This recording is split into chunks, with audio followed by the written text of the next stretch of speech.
Hey folks, and welcome to the Daily Ratings Weekly Movie News Podcast. This week's news brought to you by the end of the year and the box office totals. Yes, so I figured I'd spit a bunch of numbers out at you for this week in news. Since the year is over, we have the official box office totals, so I thought it'd be fun to go through everything. So where should we start here? Let's do domestic. So let's see what the U.S. brought in. We'll take a look at the top 10 films, starting with number 10. And these numbers can be a little bit weird. Some of these films are still in theaters and going to rake in, some of them a decent amount of money. So this really just is for the year of 2025. So for instance, top 10 film in the US was Avatar: Fire and Ash. So that made $250 million in the calendar year at least. So that has already risen above some of the other ones on this list after just another week and weekend. But anyway, for 25, Avatar: Fire and Ash was in the 10th slot. Then we have How to Train Your Dragon making $263 million. Fantastic Four: First Steps with $274, Sinners with $279, then Wicked for Good with $335 million, and then we have the top 5. So Zootopia 2 with $337 million, followed by a very close Jurassic World Rebirth with $339 million. Superman is in the 3rd spot for $354 million. And then the top 2 films of the year in the U.S. So Lilo and Stitch technically got 2nd place with $423.77 million, and a Minecraft movie with $423.94 million. So very, very close, just a couple $100,000 off from each other. But that wraps up the top 10 for the U.S. box office. I don't know if there's any real surprises here. Of course, Sinners was the big hit earlier in the year, so that kind of surprised with how much that made in the States. Wicked for Good for how well it did here, making $335 million. We'll see how it kind of fares worldwide, as that's just a very U.S.-heavy property.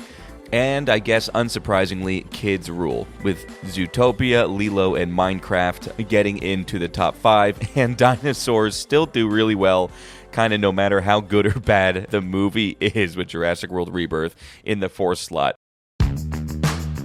But let's go ahead and head over to the worldwide totals. So this is U.S. and all international coming in. So the 10th best film all year was Superman, bringing in $616 million. Followed by F1 the movie, that brought in $631.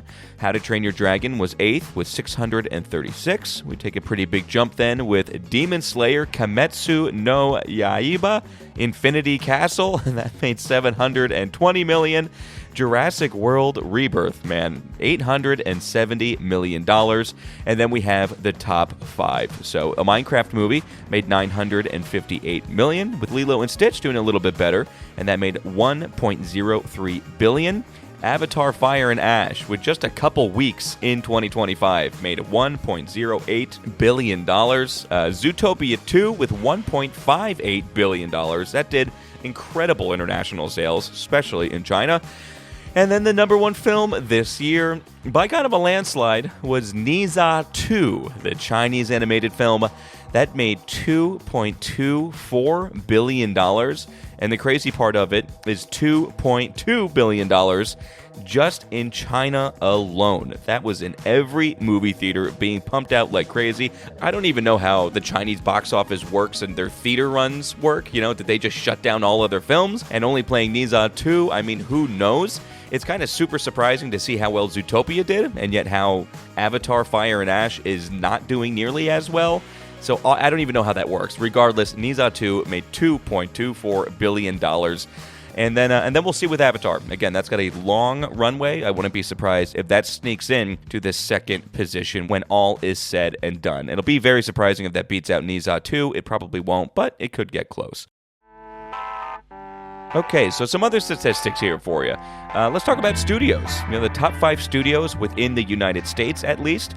Paramount Pictures pumped out 13 films this year, and they totaled $545 million. Sony Pictures, with 29 movies coming out, made $557 million. And then Universal. Universal had 40 films come out this year. 40 of them. 3rd most successful studio, if that's kind of how you want to look at it. At least they brought in the 3rd most, with $1.5 billion.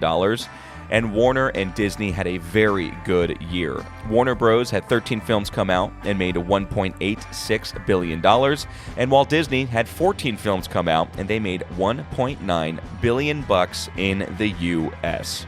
The genre of action absolutely got the most money in this year. Action films, or anything dubbed with a subgenre of action, grossed $2.7 billion in the States, followed by adventure and then horror. And as far as the MPA ratings go, PG and PG-13 were very similar. PG-13 bringing in $2.94 billion, and PG bringing in $2.95 billion.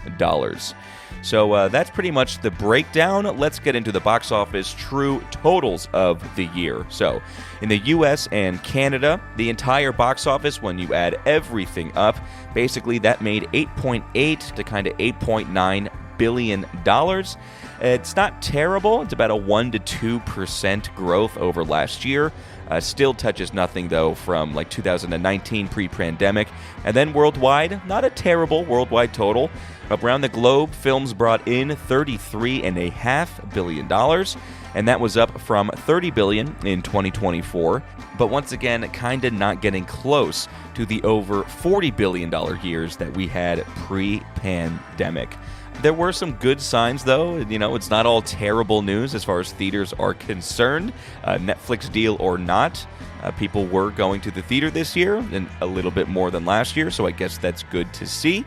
And we'll see with 2026. Of course, in 2 weeks, Vin and I will be breaking down the upcoming films in 2026, taking it month by month. So that'll be good to kind of set our feet, get ready for the year. But I have to say, us going through the lists already, it's looking like it's going to be a pretty solid year in 2026 for film. Vin and I are already getting a little excited, gotta say.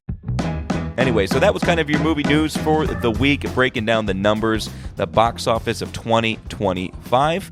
Coming up this Thursday, Vincent Daly will be watching, rating, and reviewing. We are closing out the rest of 2025 here. We just had a few more films that we wanted to hit.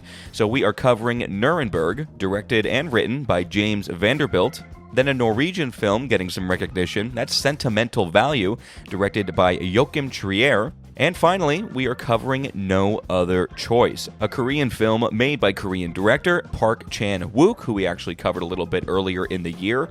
And the cool thing is, Nuremberg, although it was out for a few months, is still popping up in theaters here or there. Sentimental Value, same deal, not many theaters, but you might be able to find one near you. And then No Other Choice, although it's getting a wider release in a few weeks, it's already starting to play in some theaters, so check it out if interested. But that's going to close out 2025 here, folks. We're very excited for Thursday's show to finish up this year. And then, of course, next week we do have the Tom Daly Awards coming. So excited for the end-of-year show. But that's pretty much it here, folks. I don't even think I'm going to give a quote out for this week, since I was just given a bunch of numbers out. So the Daily Ratings Weekly Movie News Podcast, that was it. See you on Thursday.